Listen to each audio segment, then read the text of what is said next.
السلام علیکم میرے عزیزوں قارب، میرے عزیزوں میں افتخار رفیع پیارے پاکستان کے سٹی آف لو لاہور سے آج موجود ہوں لندن میں، اور گیا تھا واک کرنے، ویڈیو بنانا تھا، لیکن بہت سارے پاکستانی ملے اور ایک پاکستانی آفتاب صاحب مجھے اپنے گھر لے گئے اور انہیں ناشتہ کروایا، اور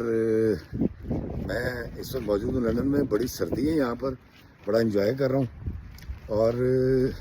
آپ میرے ویڈیوز دیکھ رہے ہیں، اور انشاءاللہ تعالیٰ بڑی جلدی آپ کو میں لے کر جاؤں گا نیوٹن کا وہ درخت دکھانے، جس درخت سے سیب گرا تھا اور نیوٹن نے پھر اس سے ایک قانون وضع کیا تھا۔ تو لندن کا علاقہ یہ دیکھیں جی، میرے دائیں بائیں بڑی خوبصورت دھوپ نکلی ہے بڑے دن کے بعد، اور میں واک کر کے جا رہا ہوں اس جگہ پہ جہاں میں رہتا ہوں۔ یہ ہے لندن۔